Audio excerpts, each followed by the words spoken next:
There seems to be a commonly held belief among manufacturers of gimbals and action cameras that buyers already know how these devices work, so there's no need to provide any detailed instructions, either in the box or online.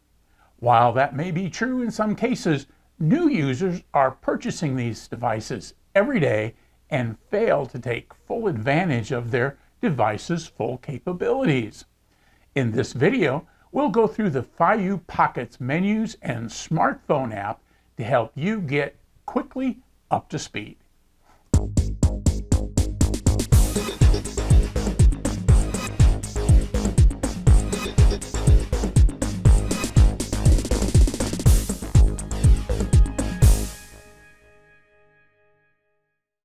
Hi, and thanks for watching this Gadget Talk video.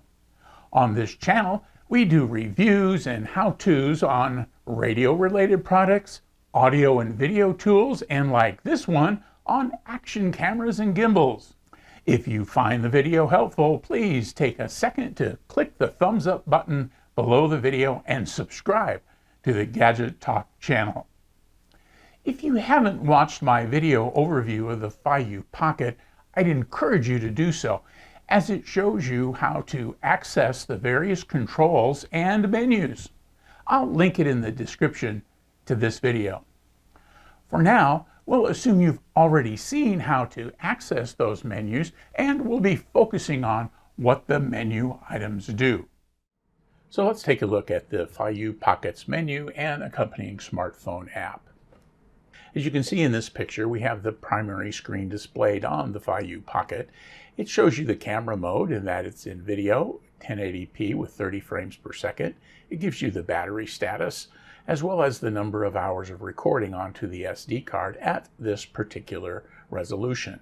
You also see the word Pro up at the top. That means that the camera is in the professional mode, and we'll talk more about that later. You'll access the various menus and make choices on the screen, as it is a touchscreen. So either swipe to move choices up and down, swipe left and right or up and down to access the menus, and then just touch the screen to make selections. What I call the swipe down menu has 5 different components. Let's look at those for just a second. First is the quality mode, and this is a toggle switch between super high quality and high quality. Swiping to the left will move to the next choice, which is the general setup. It offers a number of settings that you can make changes to. There are about 11 of them that you can choose from. Let's take a look at those just real quick. First, it'll give you the battery status. It'll also give you the quality priority, which basically means do you want emphasis on the quality of the picture or on the smoothness of the gimbal actions. It will allow you to turn on or off tilt control, which basically puts a small little finger pad on the main display that allows you to move the camera up and down in the tilt axis. Keytone allows you to turn the beeps on and off, and anti-flicker is simply a way to match your country's electrical frequency, 60 Hz in the United States. Continuing on, there's a night mode that you can turn on. You can initiate the calibration procedure. You can turn on and off Wi-Fi. It'll give you the available storage on your SD card, and it'll allow you to choose from either average metering or spot metering for your light metering commands to your camera. The more setting provides just a couple of extra things, such as the firmware and starting calibration and a couple of other things in there. Continuing on with the swipe menu, in the display mode, you'll be able to move with the normal display, which is a 16:9 aspect ratio, and you see that with the little bars at the top and bottom of this icon, or you can go to full screen. In the camera mode, you can choose between Auto and Pro. As you recall from that first shot, the camera was in Pro mode, thus the Pro at the top of the main screen. The next swipe down menu has to do with the screen brightness. This is not the recording brightness, but the screen brightness, and you can choose between high, medium, and low depending upon the ambient lighting when you're using your Feiyu Pocket. Now, The swipe right menu opens up the gallery, and in this display you can see that I have 29 files. The displayed file is number 29. It's a video file at 1080p. The battery is still full, and then I can use the heart or the garbage can icons to either mark this file as a favorite or delete it. Of course, I can also play the file using the arrow in the middle of the screen. The swipe up menu I kind of refer to as the quick control menu. You can see at the top of this display a little white bar, and that indicates that you've swiped up, and that to get rid of this menu, tap near the bar and swipe down. The icons in this display are the center camera command, which all the arrows pointing inward, so if the camera gets off at a funny angle while you've been using it, a quick tap there will cause the camera to go back to the center position. The camera with a circle in it causes the gimbal to rotate the camera toward you for those selfie shots or video blogging or vlogging. The man walking at the lower left-hand corner means that the gimbal is in the normal mode for normal speed operations. If you toggle that switch, it'll show a little running person, and that means that the camera in the pan or in the follow modes is going to move quicker so that you don't lose what you're trying to keep in the shot if you're shooting something that's moving quickly, someone running or a car driving by, that kind of thing. And then in the lower right hand corner are the gimbal modes that you just simply toggle through. So pan, follow, all follow, lock, and so forth. Now in this particular version, it also has a face tracking mode, which I haven't been able to get to work. So I think that's not active in the firmware right at this time. Now in the swipe left menu, you notice the little line is now on the left hand side. So to get rid of this menu, you'd grab the line and fling it back to the right. But here's where you're going to get your various camera modes. Now with each of these choices that have subordinate choices, you're going to see three little dots, as we do here in the photo mode. So the photo mode allows you to set the aspect ratio and then set the timer if you want to do a delay for your photo. Now, the black bar goes across the screen, but it doesn't mean these things are paired. You can scroll up and down in the column under ratio, and you can scroll up and down under the column under countdown. The black bar just simply indicates the choices that you have made. Now, in the video mode, notice that we still have dots, which means, again, we have more choices. So in this case, we have resolutions and frames per second. And so by scrolling up and down on the left-hand side, you can change the resolution from 1080p, 2.7K, and 4K. And then on the right-hand side, you can select the various frame rates that you may want to record in. And there are quite a number of them there to deal with various speeds and various parts of the world. In the slow-mo mode, we can select how slowly we want things slowed down. Note here that these are paired, and so if you want to go 4 times as slow, then you're going to be using 1080p, or if you want to go at half speed, you can use 4K. So this particular display is a little different from those other ones, but you're just picking the rate that you want, and then the camera is going to specify the resolution that it needs for that effect to occur. So here we are in the slow-mo mode. You can see it says slow at the top left, 1080p, going 4 times as slow. And it'll show you the number of hours of recording at this particular combination that it will fit on your SD card. Now, in the time-lapse mode, there are 3 choices. They are the time-lapse, the motion lapse, and hyperlapse. Let's look at each of those just quickly. When you go into the time-lapse mode, you can select the camera resolution from that display, 1080p, 2.7K, or 4K. Now, when you move to the main display, you can see that it's 2.7K. The little clock icon shows it's in time-lapse. And then down where the arrow is pointing is a very cool little display. That display is, if we touch it, will allow you to choose the interval and the length of time that you're going to be recording. So in this case, you can scroll to change the interval, 1 shot per second, 1 shot every 2 seconds, and so forth. And then you can also scroll on the right-hand side to get the duration. So An unlimited time gave you that little infinity sign, which is what is shown in this picture, but you can scroll up to 5 minutes of recording, 10 minutes, 3 hours, and when you get the choices you want, hit enter, and then that little display is going to show the interval and the amount of time that you've got selected. Now, in the motion lapse, it works very similarly. So in this case, we've got motion lapse selected. We've selected the 2.7K. And then when we go to the main screen, we see that same display at the second arrow at the bottom where we're shooting with an interval of 1 shot per second. We've chosen to shoot for 5 minutes, which is going to give us 10 seconds of time lapse. That's a really handy display, so you don't have to do all that arithmetic in your head. Since this is motion lapse, we have to specify a start and a stop point.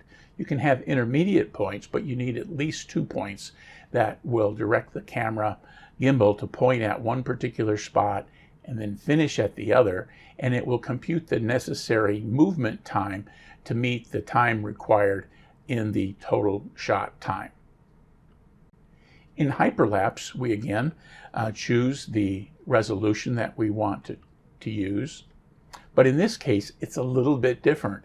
Instead of choosing the interval and the length of the shot, we simply choose how fast we want things to speed up. So you can see where the arrow points, it says 2x. So this hyperlapse at 2.7K is going to go twice as fast. If we touch that 2x, you'll get a bunch of other choices. We can go 5x, 10x, 15x. And so you can make the choice that will make the hyperlapse you're hoping to capture the most effective for you. When we move to panorama mode, we get 3 choices. This will allow us to take a panoramic shot that has got a 2x2 grid, a 3x3 grid, or a picture that's 1 photo high but covers 180 degrees. As with most panoramic type pictures, you're going to want to use either a little mini tripod and set this on a table, or even a full-size tripod so that you don't have to make the camera work quite so hard to stitch all those photos together. We talked about promo in the settings menu, and so we're back to the main screen. So if we want to make changes in pro mode, we just simply tap the word pro in the upper left-hand part of the screen. We get a number of choices. First, we get a color profile. We can get a normal color profile or a flat color profile. The flat color profile is used when producers like to do color grading. We can choose how to do the white balance. If it's in auto, the camera chooses. Otherwise, we can choose, and we get choices like sunny day, cloudy day, incandescent lighting, and so forth. In the lower left-hand corner of the display is the exposure control or the exposure variability. Again, here it's shown in auto, but if we touch that, we can get a range where we can add exposure in a dark day, or we can subtract exposure in a very bright day to help give us the overall lighting effect that we want. And then last but not least is volume control. The gimbal has 3 volume controls for its mic: low, medium, and high. I find that medium works the best, especially in that selfie mode. So let's transition to the Feiyu Cam app. Connect it via the instructions that comes with the app and with the Feiyu Pocket. Wi-Fi operations, however, can really drain the Pocket quite rapidly, so use the app judiciously and recognize that you're going to work through the battery quite a bit faster. The Feiyu Cam app opens in the gallery, and the gallery is displayed here, and you can see what I had recorded on the SD card. And then you can touch the blue bar at the top where it says Camera Live to move into the camera controls. Now the camera control gray up there is that I've got the camera pointed at a gray screen. And so that's why that doesn't have a fancy picture in it. But we're really focused on the icons, not the picture anyway. So let's take a look at these. First, we've got the settings, and those 3 bars. And those will take us into similar controls that we saw on the Pocket itself. The next button over is phone gimbal control, which is really cool. If you hold your phone flat and select this particular choice, You can tilt and tip and rotate your phone, and the gimbal will do the same thing to your camera. It's really pretty neat. Next is the recording button, which will either shutter the trigger if it's a camera or start and stop recording if it's video. The next box over is for motion tracking. With that active, you can draw a green box around something that you want to track, and the software will keep that in view, causing the gimbal to follow whatever it is you've drawn the box around to keep it in the frame. As with all software-based motion tracking, make sure that what you check has got a high contrast to the background that the actor is moving in. And then the last button there over on the right side of that row is what I call a mode-specific button. So in this case, you can see we're in capture, which basically means photo mode, and the button says off. That means the timer is set to off. If we touch that, we'll get other choices. And so the next part of the display we want to look at is at the bottom of the screen. And there we have 4 icons that are very similar to what you've already seen. So in the upper left is the gimbal speed. It's in normal right now. Again, touch that and the little guy will change to a running person and the gimbal will move faster. In the top right, that button will center the camera. In the lower left, we will toggle through the various gimbal modes to include pan, follow, all follow, and so forth.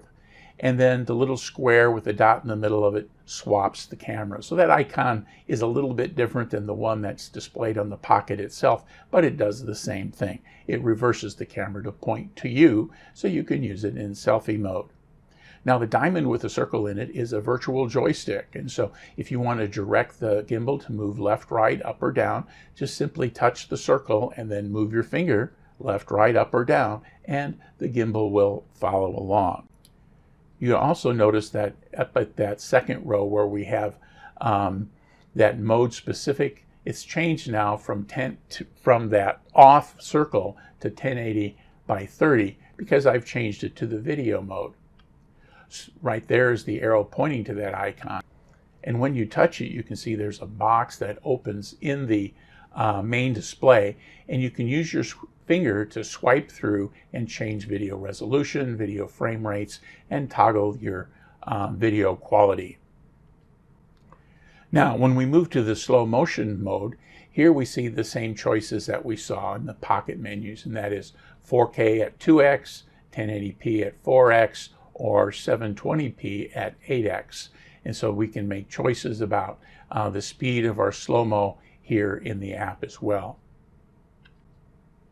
Now we've moved to the time-lapse mode, and you can see that we have a couple of things that we can make controls over. So we can set the interval, much as we did before, and we can set the duration. With this, you'll have to do the arithmetic to get an idea of what it is your thing will produce, although there's a little helpful hint there right above that box, and it shows that at 1 second intervals, 5 minutes will give you 10 seconds of video. If you turn on the track icon and it toggles off and on, that moves you into the motion time-lapse mode. With motion time-lapse enabled, or that track blue as it is here in this picture, you can set the gimbal to point at the beginning and at the end of the time-lapse shot so you can get some movement associated with your time-lapse. You have to have at least 2 points identified, but you can have intermediate points identified as well.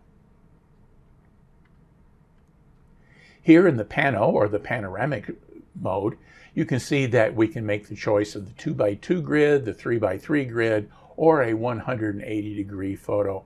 And those choices are easy to make in the pano mode. When we go into the dynamic mode, that's just basically another name for hyperlapse. And so when we select that, you'll have the opportunity to choose that 2x, 5x, 10x speed for your hyperlapse shot. Now, if you were to rotate your phone to the landscape mode, I've had it in the upright or portrait mode during most of this explanation. You can see that the display changes on the phone screen. All the icons are there. They're grouped a little differently, but they all work the same way. And so you can see that You've got the active mode, the phone control mode. In this case, the little icon man is running, so that means the gimbal is in the fast mode. The gimbal mode's down at the bottom. The little backwards G up at the top, I may not have mentioned that before, but that is a mirror mode. And so if you go into like selfie mode and you find that you may have seen videos where it looks like the person in the video is driving with a car with the steering wheel on the right side instead of the left side. By going into the mirror mode, you can make that correction. The ghosted area there with the circle and in the diamond is the same gimbal control, and then the other controls are there, as well as the various mode choices there in the black at the far right side of this display. Well, that's pretty much it. We've covered the menus and the Feiyu Cam app. They're easy to use, and so I hope that this explanation will save you some time and you won't have to do quite the exploring that might be required, especially if you're new to gimbals and these kinds of apps. I really appreciate your watching, and if you're not a subscriber, I hope you do.